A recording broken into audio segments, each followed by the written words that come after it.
Assalamualaikum warahmatullahi wabarakatuh. Anak-anakku sekalian, pada hari ini Mapel Bahasa Indonesia kita akan mempelajari mengenai pengelompokan informasi berdasarkan teks. Nah, nanti kamu buka di buku Bopena itu di halaman 102. Nah, informasi itulah pemberitahuan atau penjelasan mengenai sesuatu hal. Informasi itu biasanya terdapat dalam buku atau dalam cerita-cerita.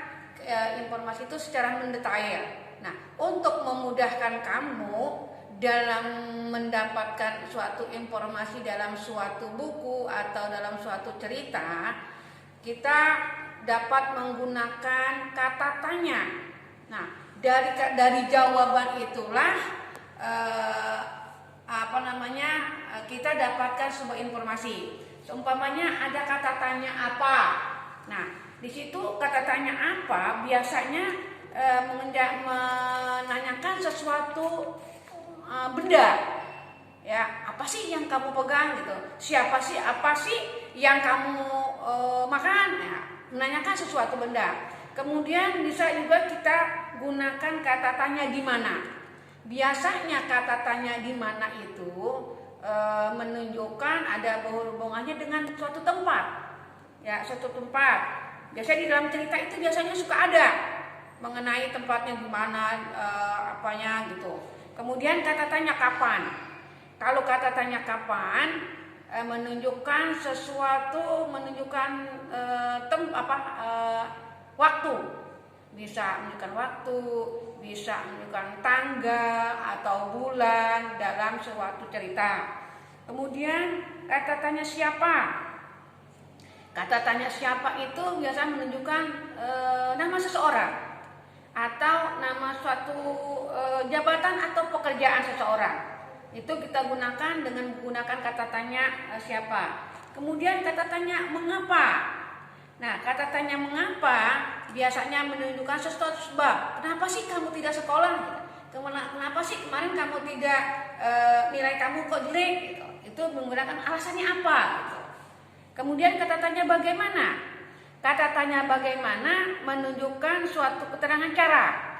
Bagaimana sih cara belajar yang baik? Kemudian kata tanya berapa. Kata tanya berapa itu menunjukkan suatu jumlah dari atau suatu banyaknya suatu benda. Nah, dari kalimat pertanyaan itulah yang dapat kita temukan suatu informasi dari suatu bacaan atau suatu buku. Nah, sekarang kamu perhatikan. Di dalam buku Bopena itu ada halaman 103. Di situ ada bacaan mengenai pernapasan ikan. Dibaca pernapasan ikan itu ada terdiri dari satu paragraf. Nah, kemudian setelah kita baca, kita mendapatkan suatu informasi. Nah, dari bacaan informasi itu ada beberapa kata tanya. Nah, informasinya seperti ikan merupakan salah satu hewan yang hidup di air. Nah, ini dari jawaban informasi ini bisa kita gunakan kata tanya apa. Ya, kata tanya apa? Apa sih? Apa kehidupan ikan? Apakah dari kata apa? Apa hewan yang hidup di air? Ikan kan seperti itu. Nah, jawabannya ikan. Kemudian bisa juga kata tanya di mana? Di mana hewan ikan itu hidup? Itu menggunakan kata tanya. Nah, dari kata apa, kata di mana itu bisa kita simpulkan dari informasi tersebut. Jadi bisa menggunakan kata tanya apa, menggunakan kata tanya di mana, itu bisa. Kemudian informasi yang kedua, ikan bernapas menggunakan lisan. Nah, dari informasi tersebut kita bisa menggunakan kata tanya apa? Ya, dengan kata tanya apa? Ikan bernapas dengan menggunakan apa? Bisa dengan menggunakan lisan. Kemudian bisa juga dengan kata tanya bagaimana. Nah, dengan kata tanya bagaimana yang jawabannya ada di informasi ini. Bagaimana cara ikan bernapas? Ikan bernapas bisa menggunakan dengan lisan. Itu informasi yang kedua.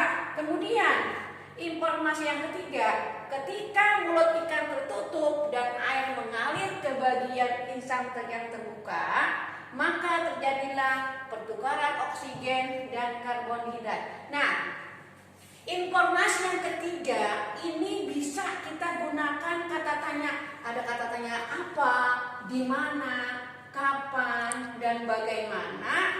Jawabannya itu bisa kita lihat dari informasi ini. Umpamanya dari kata apa? Ya, dari kata apa bisa kita membuat pertanyaannya, apa yang terjadi ketika mulut ikan tertutup dan air mengalir bagian bagi insang yang terbuka. Nah, itu bisa jawabannya di sini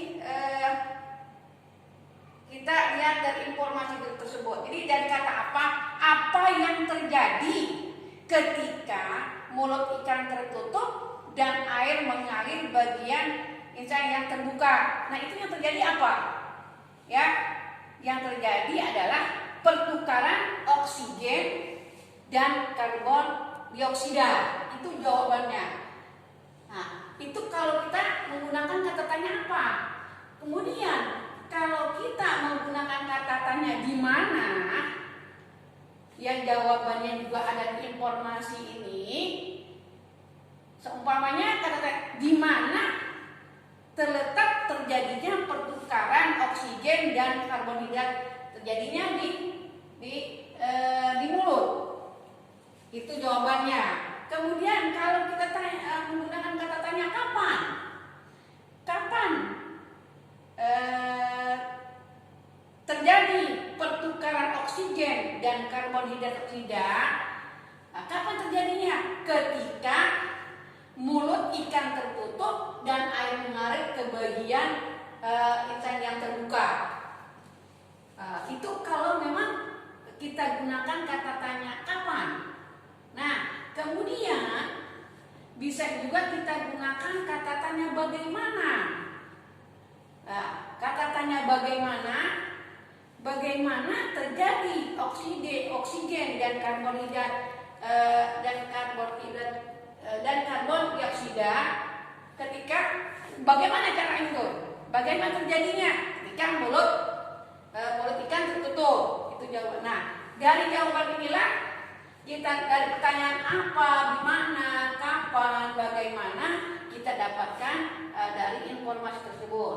Oleh karena itu, kalau kita ingin mendapatkan suatu informasi dengan baik dan tepat, kita harus menggunakan kata tanya. Jadi kita baca dulu baik cerita ataupun yang ada di buku, kita baca dulu. Nanti kita baru bisa menemukan. Tapi cara menemukannya itulah kita harus menggunakan kata tanya. Kata tanya apa, di mana, kapan, kemudian berapa, bagaimana. Nah, dari jawaban itulah kita bisa menemukan informasi tersebut. Kemudian di situ di halaman 103 itu ada organ pernapasan burung.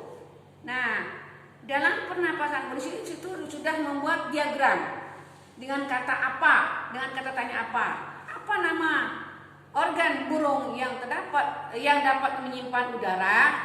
Nah, di situ pundi-pundi udara jawabannya. Kalau makanya di situ dibaca lebih dahulu. Kalau kita tidak membaca, itu agak sulit untuk menemukan informasi. Untuk selanjutnya nanti Bu Guru akan menugaskan kamu, nanti Bu penanya dia buka di halaman 108. Di halaman 108 itu ada bacaan pentingnya penghijauan di lingkungan sekolah. Itu yang terdiri dari 3 paragraf. Nah, kemudian tugas kamu di Bu Pena halaman 109 Nomor 2, lengkapilah peta pikiran sesuai dengan pertanyaan yang ada pada peta pikiran berikut. Jadi bacaan tersebut kamu baca lebih dulu. Baca, kamu pahami sehingga benar-benar kamu pahami isi daripada bacaan tersebut. Nah, setelah kamu baca baru kamu bisa menjawab pertanyaan-pertanyaan yang ada di nomor 2. Nah, jadi tugas kamu mengerjakan Bupena di halaman 109, kemudian dibaca lebih dahulu. Nanti kalau udah selesai baru kamu kirim ke WA Bu Danila. Saya tunggu sampai jam 10. Lewat dari situ berarti dia tidak mengerjakan. Ya, terima kasih. Assalamualaikum warahmatullahi wabarakatuh.